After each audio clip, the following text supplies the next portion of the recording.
Good morning. Last class में अपने glycolysis start किया था कि भाई ग्लाइकोलाइसिस क्या होता है, इसकी बात कर रहे थे। तो अपन आज ग्लाइकोलाइसिस को कि अपन पढ़ रहे थे, एक ग्लूकोज का अणु होता है वो 2 पायरुविक अम्ल के अणुओं में टूटता है। इसका पूरा प्रोसेस पढ़ेंगे, किस प्रकार से टूटता है उसकी पूरी क्रिया पढ़ने वाले हैं। ठीक है, तो सबसे पहले यहाँ बनाना स्टार्ट करते हैं ग्लूकोज। ये ग्लूकोज है, ठीक है। अलग अलग मार्कर से रिप्रेजेंट करता रहूँगा ताकि आपको कोई दिक्कत नहीं रहेगी, समझ आती रहेगी। ये ग्लूकोज जो होता है, ये सबसे पहले आपके ग्लूकोज टूटता है आपके ग्लूकोज 6-फॉस्फेट, ग्लूकोज 6-फॉस्फेट में टूटता है। किसकी उपस्थिति में? तो इसमें एंजाइम जो है आपके हेक्सोकाइनेज एंजाइम कार्य करता है। हेक्सोकाइनेज, ठीक है, हेक्सोकाइनेज एंजाइम कार्य करता है। और इसमें ग्लूकोज को तोड़ने के लिए अपन को एटीपी जो है ऊर्जा देनी पड़ती है।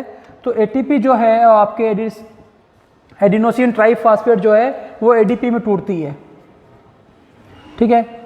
और साथ में आयन काम आता है, मैग्नीशियम आयन Mg+2 आयन, ठीक है, Mg+2 आयन जो इसमें काम आता है। और ये ग्लूकोज भी 6 कार्बन का है। और ये आपके जो उत्पाद बनता है इसका जब ये टूटता है ग्लूकोज 6-फॉस्फेट, ये भी क्या है, 6 कार्बन का है। अब ग्लूकोज जो आपके 6-फॉस्फेट है ये आगे जाके टूटता है आपके ग्लूकोज जो 6-फॉस्फेट है वो आपके फ्रक्टोज 6-फॉस्फेट किसमें टूटता है? फ्रक्टोज 6-फॉस्फेट में टूटता है। और ये फ्रक्टोज 6-फॉस्फेट भी क्या है, 6 कार्बन की श्रृंखला है, ठीक है। तो जो आपके ग्लूकोज 6-फॉस्फेट का है, फ्रक्टोज 6-फॉस्फेट में टूटना, ये कौन से एंजाइम की उपस्थिति में होता है? तो इसमें एंजाइम काम करता है फास्फोहेक्सोकाइनेज। फास्फोहेक्सोकाइनेज कि सबसे पहले एंजाइम कौन सा कार्य करता है? फास्फोहेक्सोकाइनेज एंजाइम इसमें कार्य करता है। सॉरी, एक मिनट देखिए, इसमें अपन थोड़ा इसको एंजाइम जो इसको अलग से लिख लेते हैं। इसमें आपके एंजाइम कार्य करेगा फास्फोहेक्सो आइसोमरेज, क्योंकि ये आइसोमर है एक दूसरे के। फास्फोहेक्सो आइसोमरेज,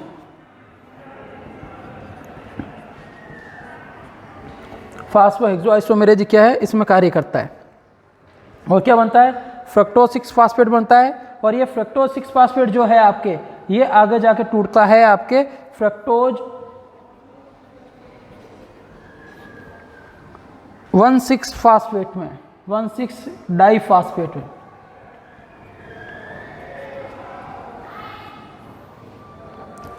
और इसमें जो आपके, इसमें भी अपन को क्या करना पड़ता है, एक एटीपी अणु देना पड़ता है ताकि एटीपी किसमें टूटे? एडीपी में। और साथ में एक इनऑर्गेनिक फॉस्फेट है। और इससे क्या होती है, इससे ऊर्जा मिलती है जब ये फ्रक्टोज 6-फॉस्फेट जो है आपके फ्रक्टोज 1,6-डाइफॉस्फेट अणु के अंदर टूटता है। ये भी क्या है, 6 कार्बन की आपके शुगर है, शर्करा है। और इसमें कौन सा एंजाइम कार्य करता है? इसमें काम करता है फास्फोफ्रक्टोकाइनेज। फास्फोफ्रक्टोकाइनेज। अब एक चीज़ देखिए कि भाई ग्लूकोज जो है आपके 6-फॉस्फेट में टूटा, तो ग्लूकोज में क्या होता है कि ग्लूकोज जो है वो एक फॉस्फेट अणु को जोड़ने की क्षमता रखता है। देखिए कैसे, यदि ग्लूकोज की अपन संरचना बनाए सिंपल सी,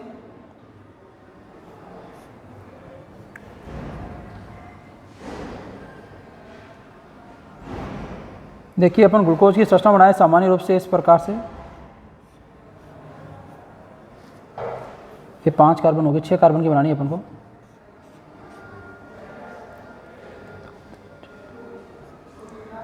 और यहाँ पे आपके CH2OH जुड़ा होता है, ये आपके। तो इसमें क्या होता है कि एक कार्बन, दूसरा कार्बन, 3, 4, 5 और छठा कार्बन, ठीक है।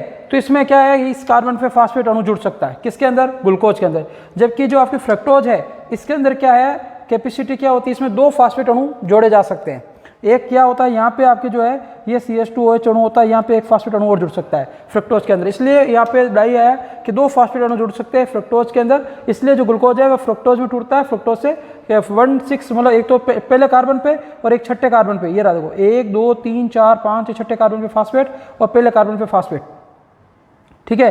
तो इस पहले कार्बन पे क्या होता है, ये फास्फेट जुड़ा होता है, इसलिए अपन फ्रक्टोज जो है इसमें ग्लूकोज को तोड़ा जाता है ताकि इसमें फास्फेट अणु जुड़ सके, ठीक है। इसलिए ये अलग अलग संरचनाएं पाई जाती है। तो एक दूसरे के क्या है, ये आइसोमर ही है। तो इस प्रकार से ग्लूकोज कहाँ से शुरू हुआ कि ग्लूकोज आपके हेक्सोकाइनेज की उपस्थिति में ग्लूकोज 6 फास्फेट में टूटा, और ग्लूकोज 6 फास्फेट है जो आपके फ्रक्टोज 6 फास्फेट में टूटा, और फ्रक्टोज 6 फास्फेट 1,6 डाई फास्फेट में टूट गया। यहाँ तक बात होगी। अब ये फ्रक्टोज 1,6 डाई फास्फेट है, ये क्या करता है, 2 भागों में टूटता है, ठीक है। उस क्रिया को बोलते हैं, इसमें एंजाइम काम करता है एल्डोलेज। एल्डोलेज क्या कार्य करता है, एल्डोलेज कार्य करता है। ये 2 भागों में टूट जाता है, 2 यौगिकों का निर्माण करता है। एक आपके 3 फास्फो ग्लिसरैल्डिहाइड, 3 फास्फोग्लिसरैल्डिहाइड में, और एक तो यौगिक ये बनता है, यहाँ से देखिए प्लस का चीज़ लिख देता हूँ, और एक आपके क्या बनता है, डाईहाइड्रोक्सी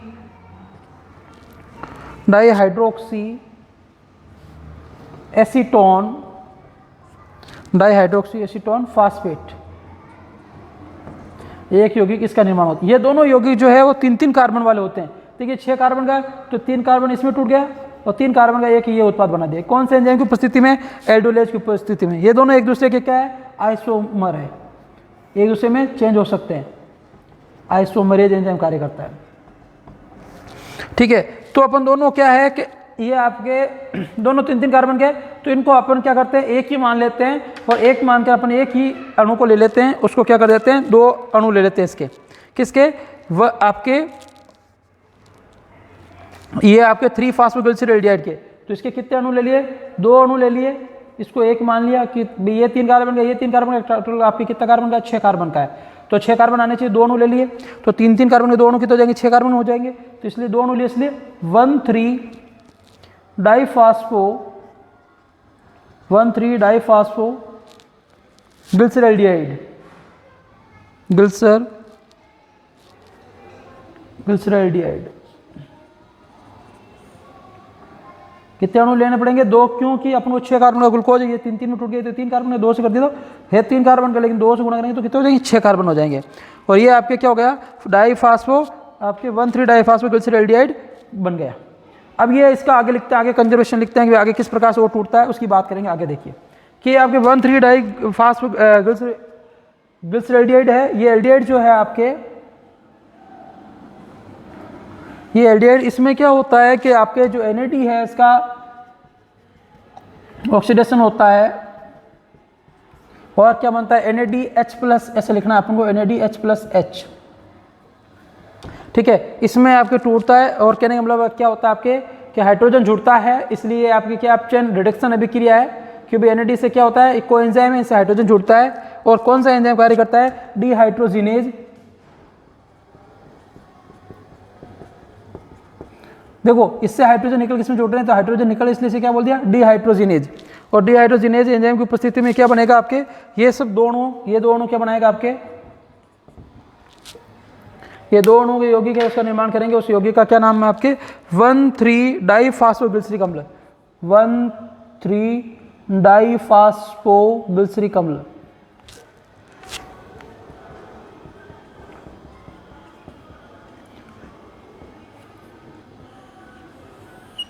ठीक है। 1,3 डाईफास्फोग्लिसरिक अम्ल बना, और ये कितने कार्बन का है, 3 कार्बन का। देखिए क्या होता है कि जो आपके, आप केमिस्ट्री में पढ़ेंगे तो जो एल्डिहाइड है, ठीक है, ये आपके क्या करते हैं, किस में बदलते हैं, आगे जाके एल्डिहाइड का जो है अम्ल में बदलते हैं।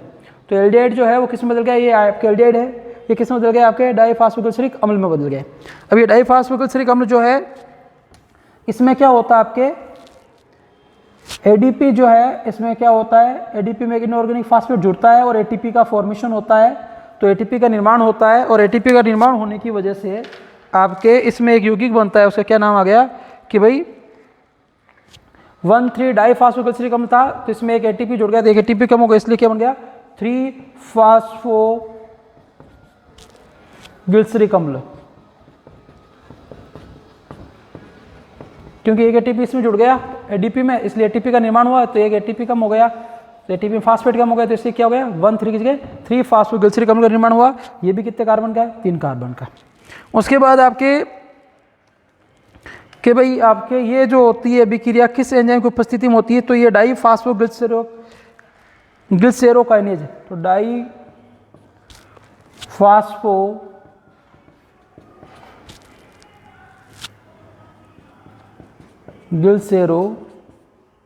डाईफास्फोग्लिसरेरोकाइनेज, इस एंजाइम की उपस्थिति में क्रिया होती है, और इससे जो आगे है वो नेक्स्ट उत्पाद जो बनता है आपके 3 फास्फोग्लिसरिक अम्ल से, ये आपके उत्पाद बनता है, उस उत्पाद का नाम है 2 फास्फोग्लिसरिक अम्ल। किसमें क्या होता है, एक फास्फो जो है फास्फोरस तत्व की क्या हो जाती है आपके कमी हो जाती है, इसलिए क्या बन जाता है 2 फास्फोग्लिसरिक अम्ल, ये सब उत्पाद बन गया। कौन से एंजाइम की उपस्थिति में बनता है, ये फास्फोग्लिसरेरोम्यूटेज, दोनों सेम ही है, डाई आया था इसमें फास्फो आया सिर्फ, और ये भी क्या है 3 कार्बन का ही है, ठीक है। सभी के कितने अणु है, इसके भी 2 अणु हैं, इसके भी 2 अणु हैं, और अब आपके क्या है कि 2 फास्फोग्लिसरिक अम्ल जो है ये आपके इनोलेज एंजाइम की उपस्थिति में, ठीक है, कि इनोलेज एंजाइम जो होता है साथ में क्या होता है, जल बाहर निकलता है, 2 अणु जल के बाहर निकलते हैं, और क्या बनता है 2 अणु का निर्माण करता है, 2 अणु बनाता है क्या, फास्फोइनोल पायरुविक अम्ल, क्या बनाता है फास्फोइनोल पायरुविक अम्ल।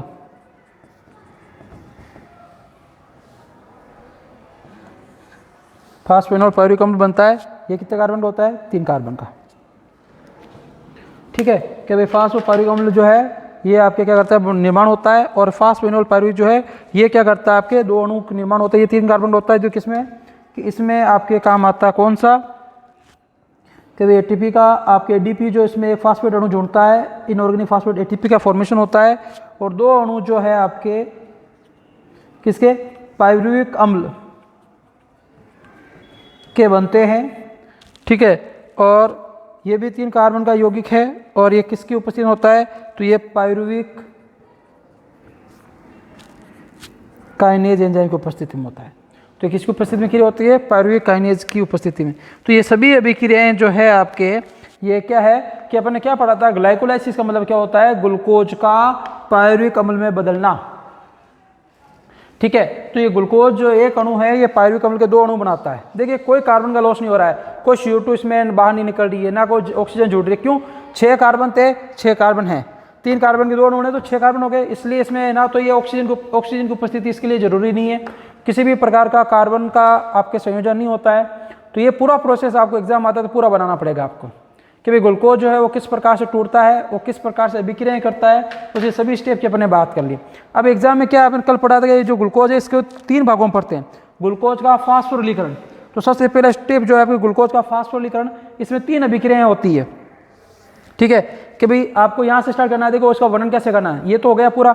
अब इसका वर्णन कैसे करेंगे, देखिए सुनिए आप, कि भाई इसका वर्णन जो है वो सामान्य रूप से पहले अपन 3 अभिक्रिया लिख देंगे, 3 भागों में होता है, ग्लूकोज का फास्फोरिलीकरण, और फास्फोरिलीकृत ग्लूकोज अणु से फास्फोग्लिसराइड के 2 अणु का विघटन, फिर पायरुविक अणु के 2 अणु का निर्माण। तो सबसे पहले जो आपके हेडिंग लिखेंगे 1 नंबर कि भाई ग्लूकोज का फास्फोरिलीकरण, तो ग्लूकोज का फास्फोरिलीकरण लिखते हैं, इसमें 3 अभिक्रिया लिखनी, कैसे कि ग्लूकोज जो है सबसे पहले आपके एटीपी जो टूटती है एडीपी बनती है, हेक्सोकाइनेज की उपस्थिति क्या बनाता है, ग्लूकोज 6 फास्फेट का निर्माण करता है, ठीक है। इसके साथ लिख सकते हैं एटीपी, उसके साथ लिख सकते हैं एडीपी अभिक्रिया। फिर अगले अभिक्रिया क्या लिखेंगे, ग्लूकोज 6 फास्फेट जो किसमें टूटता है, फ्रक्टोज 6 फास्फेट में, कौन सा एंजाइम, फास्फोहेक्सोआइसोमेरेज, 2 अभिक्रिया होगी। तीसरी अभिक्रिया क्या हो जाएगी, फ्रक्टोज 6 फास्फेट, साथ में यहाँ लिख देंगे एटीपी, और अभिक्रिया तीर का चिन्ह लगा के फास्फो फ्रक्टोकाइनेज अभिक्रिया तीर का चिन्ह आ जाएगा, और ये अभिक्रिया आ जाएगी फ्रक्टोज 1,6 डाइफास्फेट। तो ये 3 अभिक्रिया हो गई। तो इस प्रकार से अपन यहाँ तक पहला स्टेप होता है कि ग्लूकोज का जो पहला स्टेप है आपके ग्लूकोज का फास्फोरिलीकरण, ये यहाँ तक होता है। दूसरा स्टेप जो है उसका आपके एक ही अभिक्रिया है कि इसमें क्या होता है, आपके एल्डोलेज एंजाइम की उपस्थिति में जो ग्लूकोज फ्रक्टोज 1,6 डाइफॉस्फेट जो है ये क्या करता है, 2 अभिक्रिया को निर्माण करता है। तो ये अभिक्रिया जैसे लिख सकते हैं और यहाँ पे दूसरा स्टेप कंप्लीट हो जाता है। यहाँ तक क्या आ जाएगा, दूसरा स्टेप आ जाएगा आपका। तो बचा हुआ पूरा है इस अभिक्रिया से लेकर यहाँ तक, ये तीसरे स्टेप में आएगी टोटल। कि पहली अभिक्रिया क्या आ जाएगी आपके कि इसमें आपके जो 1,3 डाइफॉस्फोग्लिसरिक एल्डिहाइड है ये क्या कार्य करता है, आपके आपके किसका निर्माण करेगा, 1,3 डाइफॉस्फोग्लिसरिक अम्ल का निर्माण करेगा। फिर ये इससे ये बनेगा, फिर इससे ये बनेगा, इसके करके 5 अभिक्रिया लिखेंगे तो लास्ट में ये अभिक्रिया हो जाएगी। इस प्रकार से अभिक्रिया को वर्णन पूरा कर सकते हैं। आपको ये आरेख समझ में आ गया तो इससे आप अभिक्रिया लिख सकते हैं। बड़ा क्वेश्चन आता है वो पूरा कंप्लीट कर सकते हैं। अब देखिए अपन काम की बात करते हैं, ग्लाइकोलाइसिस का सारांश निकालते हैं। जैसे मैं आपको एक अभिक्रिया लिख के बता देता हूँ, किसी को डाउट रहेगा सर कैसे बोल रहे हैं, लिख देता हूँ मैं, एक लिख देता हूँ। चलिए देखिए शुरुआत की है, ये तीनों अभिक्रिया मैं आपको लिख के बता देता हूँ ताकि आपको समझ में आ जाएगा, कोई डाउट नहीं रहेगा। कि एग्जाम में बड़ा क्वेश्चन आता है तब कैसे लिखना है। भाई क्वेश्चन आता है ग्लाइकोलाइसिस का आरेख बनाए तब तो ये बनाना है, फिर आ जाता है ग्लाइकोलाइसिस का आरेख बनाते हैं अभिक्रियाओं को प्रदर्शित कीजिए, तब आपको करना पड़ेगा। तो क्या करना है, सबसे अभिक्रिया कैसे लिखनी है, एक नंबर हेडिंग हो जाएगी क्या कि भाई ग्लूकोज का आपके फास्फोरिलीकरण लिख दिया एक नंबर लगा के। फिर पहले अभिक्रिया कैसे कि जो ग्लूकोज है ये आपके एटीपी जो है इसमें एटीपी जुड़ती है, साथ में आपके हेक्सोकाइनेज, देखिए मैं आपको अभिक्रिया देख लिख रहा हूँ, हेक्सोकाइनेज एंजाइम की उपस्थिति में क्या होता है आपके, साथ में मैग्नीशियम प्लस 2 आयन लिखा हुआ है, इससे सेम क्या बनेगा आपके ग्लूकोज 6 फॉस्फेट बनेगा, साथ में एटीपी बनी, एडीपी यहाँ लिख दी। चलिए एडीपी, ये पहली अभिक्रिया होगी साहब। दूसरी अभिक्रिया लिखेंगे, कैसे लिखेंगे कि भाई वापिस ही ग्लूकोज 6 फॉस्फेट हो गया। उसके बाद अभिक्रिया का चिन्ह, कौन सा एंजाइम काम कर रहा है, फास्फोहेक्सो आइसोमरेज। तो फास्फोहेक्सो यहाँ लिख देता हूँ आइसोमरेज हो गया। क्या उत्पाद बनेगा, उत्पाद ये रहा आपका फ्रक्टोज 6 फॉस्फेट। और तीसरी अभिक्रिया के लिए अपन क्या लिखेंगे कि भाई फ्रक्टोज 6 फॉस्फेट। इसमें आपकी बार क्या हो रहा है, एटीपी टूट रही है तो एटीपी इसके साथ लिख देंगे।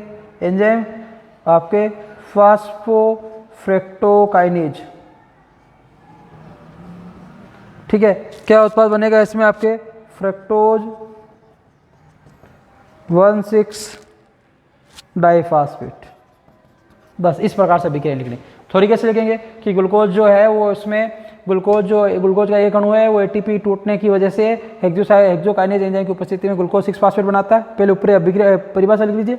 फिर इसमें ग्लूकोज 6 फॉस्फेट जो होता है वो आपके फास्फोहेक्सो आइसोमरेज की उपस्थिति में फ्रक्टोज 6 फॉस्फेट टूटता है। और फ्रक्टोज 6 फॉस्फेट जो है आपके एटीपी की जरूरत पड़ती है, फास्फोफ्रक्टोकाइनेज की उपस्थिति में फ्रक्टोज 1,6 डाइफॉस्फेट टूटता है। फिर ये अभिक्रिया लिख दीजिए। ऐसे करेंगे पूरा आपके बड़ा क्वेश्चन हो जाएगा निम्नात्मक अकॉर्डिंग। तो आप पूरी अभिक्रिया से लिख सकते हैं, किसी में कोई डाउट नहीं रहेगा। एक लास्ट अभिक्रिया लिख के बता देता हूँ जिसमें बच्चों का आखिर डाउट रहता है। देखिए क्या नीचे लिखी थी ना अभिक्रिया, दूसरा स्टेप, उसमें क्या कैसे 2 अभिक्रिया कैसे लिखेंगे, देखिए वो भी लिख देता हूँ आपके लिए। तो 2 अभिक्रिया लिखने का सबसे बढ़िया तरीका क्या है कि भाई अपन किस में तोड़ा था, फ्रक्टोज 1,6 डाइफॉस्फेट, ठीक है ये रहा। इससे अपन क्या बनाया था, एल्डोलेज हुआ था। कौन सा एंजाइम काम आया था, एल्डोलेज। एल्डोलेज से क्या बनाए थे, 2 उत्पाद बने थे। तो अपन इसको ऐसे लिख सकते हैं, इस तरीके से लिख सकते हैं। क्या बना था, 3 फास्फो गिल्सरेडियाइड, ठीक है। और क्या बना था, डाईहाइड्रोक्सी एसीटोन, ये बना था। ये दोनों क्या आपके आइसोमर है। तो ये कौन से, ट्रायोज फास्फेट आइसोमरेज, ये अपन लिख सकते हैं आइसोमरेज। ट्रायोज क्यों, 3 कार्बन के ना इसलिए आइसोमरेज, सीधा ये भी लिख सकते हैं अपन, आपकी इच्छा हो जैसे। ये अभिक्रिया हो गई साहब। तो ये आप दूसरा स्टेप ऐसा लिख सकते हैं। तो पूरी अभिक्रिया आप आराम से लिख सकते हैं, कोई डाउट कोई समस्या नहीं आएगी आपके, इसको आप अच्छे से कर सकते हैं, ठीक है। अब ग्लाइकोलाइसिस का सारांश पढ़ते हैं कि भाई कितनी एटीपी का निर्माण हुआ, क्या प्रोसेस रहा, ठीक है। तो अपन इसकी बात करते हैं। तो ग्लाइकोलाइसिस का साथ देखो मिटा दिया जाए क्या और अच्छे से समझ आता भी आपको। समझाने के लिए रखना था। देखिए सारांश क्या है कि भाई ग्लाइकोलाइसिस में 6 कार्बन वाले ग्लूकोज से क्या होता है, एक अणु के विघटन से 3 कार्बन वाले भी पढ़ा था कि 3 कार्बन के आपके पायरुविक अम्ल के 2 अणु मिले, पायरुविक अम्ल के 2 अणुओं का निर्माण हुआ। ये बात हो गई, भी अपन कर ही ली। उसके अलावा क्या था इसमें कि भाई आपके NADPH2 का निर्माण होता है, 2 NADPH2 बनते हैं। कहाँ बनते हैं देखिए मैं आपको बता देता हूँ। NADPH2 की बात करें तो पहला NADPH2 जो है आपके ऐसे लिखा था अपने 1,3 NADPH2 की बात करें, आपके NADH+ की बात करें 1,3 डाई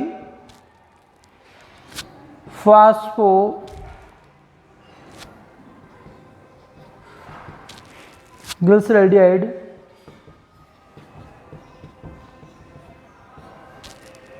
ठीक है। इसका इससे क्या बनाता है आपके 1,3 डाईफास्फो गिल्सरिक अम्ल। ये जब बनाता तब इसमें क्या होता है कि NAD जो है इसका आपके ऑक्सीडेशन हुआ था किसके अंदर, NADH+H ऐसे ठीक, इसमें टूटा था। और एक आपके NADH का निर्माण हुआ था आपके, इसमें अपन पढ़ते हैं कि इसमें एक आपके NADH बनता है तो ये NADH बन गया ठीक है इसके मध्य में। और आपको पता है एक NADH जो होता है NADH+H या ठीक है NADPH2 बोलते हैं लेकिन उसको कहना उचित नहीं होता है। तो ये NADH+H+ जो है इसके एक अणु से ETS में पढ़ेंगे 3 ATP के बराबर ऊर्जा जनरेट होती है।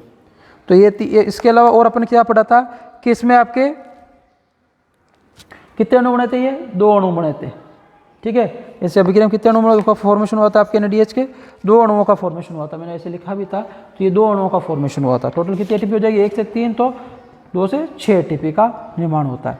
इसके अलावा अपन बात करें कि टोटल अपन इसमें बात करेंगे इसमें इस अभिक्रिया में ना तो O2 का उपयोग होता है ना ही कहीं CO2 का निर्माण होता है, ये बात भी अपन ने पढ़ ली।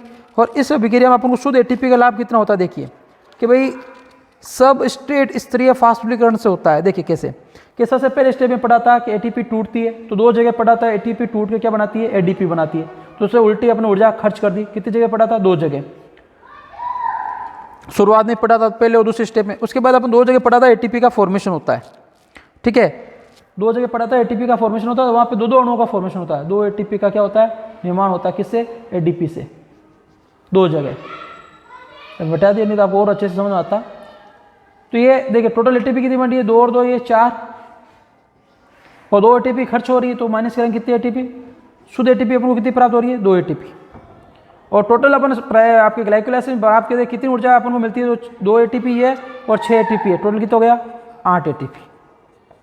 तो अपन को शुद्ध लाभ ATP का कितना होता है 8 ATP का अपन को क्या होता है शुद्ध लाभ होता है। लेकिन एक चीज़ पूछे कि भाई आपसे ही पूछा जाए सब स्टेट स्तरीय फास्फोरीकरण, सब स्टेट स्तरीय फास्फोरीकरण होता है जब ATP का क्या हो आपके ADP से ATP का फॉर्मेशन हो ठीक है, तो उसे क्या कहा जाता है सब स्ट्रेट स्तरीय फास्फोरीकरण। ठीक देता हूँ, ये पूछा जाता है बहुत बार, सब स्ट्रेट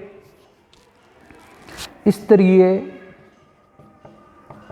फास्फोरीलीकरण क्या होता है, तो इसका मतलब समझिए आप जब आपके ADP से क्या हो ATP का निर्माण हो, NADPH2 वाले काउंटर नहीं होते हैं कि ATP में जाके फॉर्मेशन होता है। तो कितना होता है अपन को शुद्ध लाभ कितना है देखिए 4 ATP अपने बनाई, 2 खर्च होगी, टोटल कितना शुद्ध लाभ कितना 2 ATP।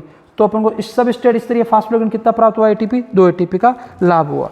तो इस प्रकार से और एक चीज़ ध्यान रखें कि ग्लाइकोलाइसिस के कुछ मध्यवर्ती यौगिक जो होते हैं वो संश्लेषी क्रियाओं को प्रयोग करते हैं, जिसे कैटाबोलिक बोला जाता है या ऑक्सीडेटिव एनाबोलिज्म बोला जाता है। तो मतलब ये आपके जो शोषण क्रिया होती है, शोषण में देखिए कहीं जगह पे एंजाइम कोई पदार्थ टूटते हैं विघटन होता है, कहीं पे पदार्थ जुड़ के यौगिक का निर्माण भी करते हैं। जैसे अपन ने पढ़ा था कि भाई जुड़ने वाले प्रोसेस बताऊँ मैं आपको, तो आपने PGL पढ़ा था फास्फोग्लिसरिक एल्डिहाइड जो पढ़ा था उसका क्या होता है संश्लेषण में उपयोग होता है। वो भाई 2 टूट जाते हैं, दोनों को जोड़कर अपने एक यौगिक लिया था यहाँ पे अभिक्रिया जो लिखी थी ठीक है। तो इसका मतलब ये क्या हुआ इसमें कैटाबोलिक अभिक्रिया भी है और एनाबोलिक भी है। एनाबोलिक कैटाबोलिक मतलब होता है जिसमें यौगिक जुड़ते हैं, एनाबोलिक में जिसमें यौगिक टूटते हैं। तो इसलिए जो आपकी शोषण क्रिया कैसी एम्फीबोलिक है जिसमें क्या होता है विघटन भी होता है संश्लेषण भी होता है। तो ध्यान रखना शोषण कैसी क्रिया है एम्फीबोलिक। एम्फीबोलिक मतलब होता है आपके कि जिसमें आपके विघटन भी हो, संश्लेषण भी हो। इस प्रकार से ग्लाइकोलाइसिस आपके कंप्लीट होता है। अब आगे अपन पायरुविक अम्ल जो है वो उससे आगे जाके क्या प्रोसेस होता है, उसका क्या भविष्य रहेगा, पायरुविक अम्ल आगे जाके किसका निर्माण करेगा, इसके बारे में अपन नेक्स्ट क्लास में बात करेंगे। तो आज के लिए इतना ही पढ़ेंगे, बाकी नेक्स्ट क्लास में अपन केप शक्कर पायरुविक अम्ल आगे जाके क्या बनाएगा उसकी बात करेंगे। तो आज के लिए इतना ही, बहुत बहुत धन्यवाद, बाकी नेक्स्ट क्लास में।